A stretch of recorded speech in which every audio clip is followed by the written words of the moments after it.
Welcome back to Coasters and Places. Today I'm going to be doing an in-depth review of the Queen City Stunt Coaster at Kings Island in Mason, Ohio, which was formerly just known as the Backlot Stunt Coaster. And honestly, it just underwent some mild retheming. It didn't change the physical ride or anything.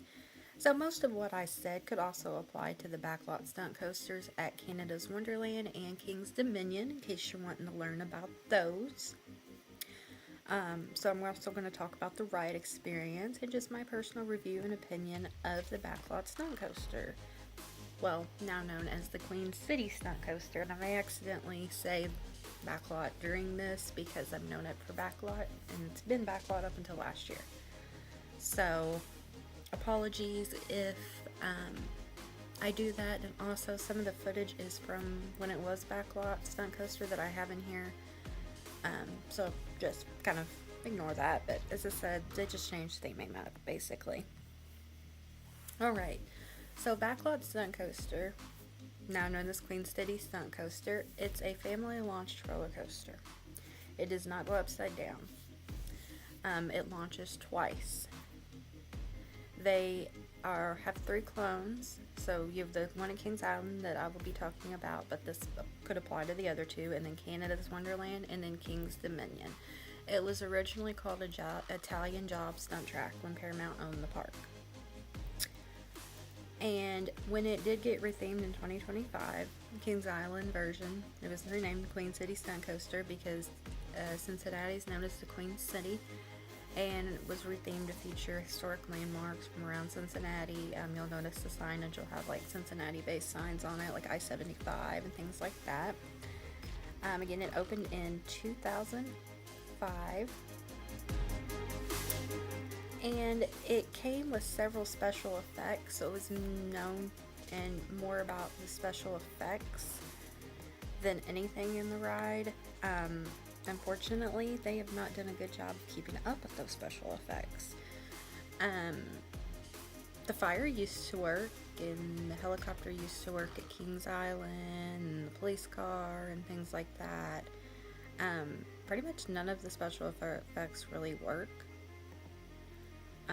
anymore, which sucks because I did like the special effects. So the layout, you'll accelerate from 0 to 40 miles an hour out of the station in 3 seconds. So this is a family coaster, and families do love this and kids love this, but that can be a little intense for some kids. But there is a 48-inch height requirement, so that probably eliminates a lot of the kids that it might be too intense for, but I would still consider this a family coaster. Maybe a higher tier family coaster. That launch sometimes can feel a little punchy. So even if you are a coaster enthusiast, I think you will get a thrill out of that launch, but just note that it could be a little too much since it is labeled as a family coaster.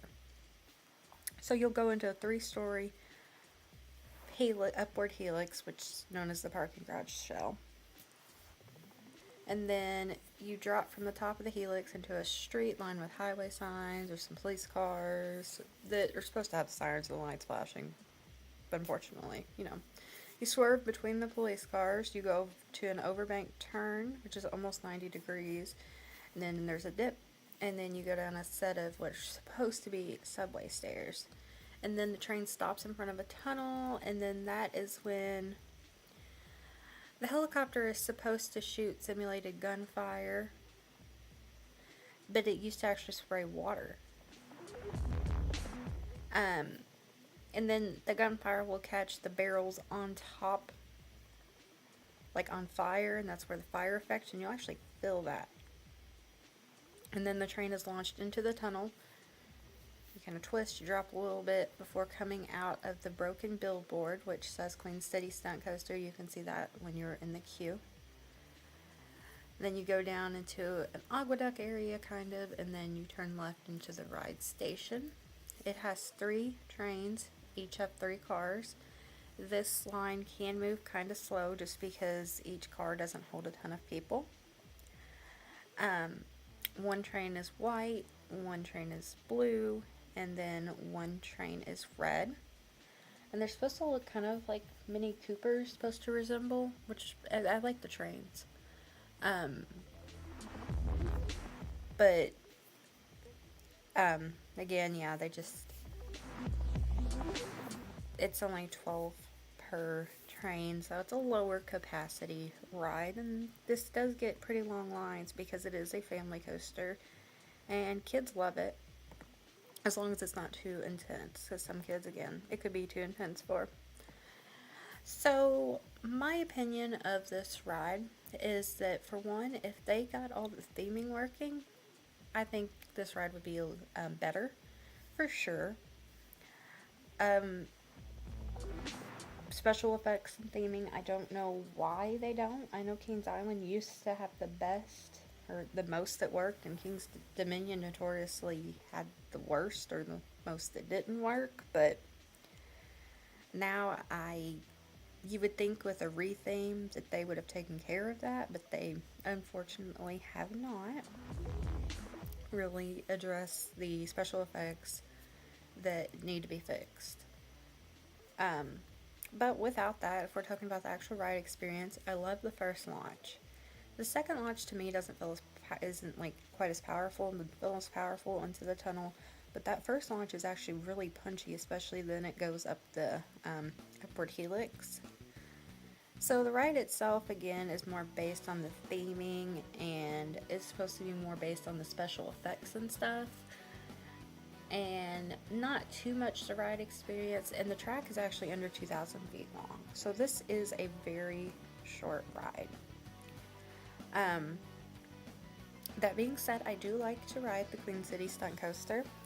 I think it's just a fun coaster, honestly. That's what I would describe it as, fun. It has some thrills, mainly the first launch and upward helix. So thrill seekers are still probably going to enjoy this ride. Families in general, this is a great coaster, I think. Maybe, especially if your kids get in between that family to thrill coaster dynamic, this would be a great one to have your child ride. There's a couple spots I've noticed that are getting kind of a little rough and janky and bumpy. I mean, it is 21 years old, so I did notice that. It's not terrible and comfortable or anything, and the launches are still smooth, and for the most part, most of the track is smooth. And then my complaint is that it is short. I wish it was longer. It is really short. And this does get long lines because of capacity. So if I'm at Kings Island and it has a super long line, I won't ride it. Say if this has a 30-minute line, Beast has a 45-minute line, I'm going to go to the Beast even though it's 15 more minute wait, just because it's more of a complete ride to me, and I'd rather not wait 30 minutes for the stunt coaster if it's already kind of a busy day. But if this thing's on a less than 30-minute wait, then I'll definitely ride it, no problem. But that's just my opinion. Kind of ranks in the middle of Kings Island's lineup for me. It is a good family coaster. Again, just final thoughts. I wish they would redo the special effects. Like, why?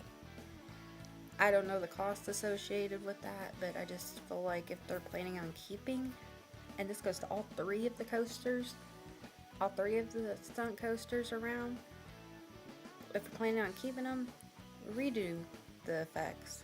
Like, I think that's something that me and a lot of other people would ask for sure.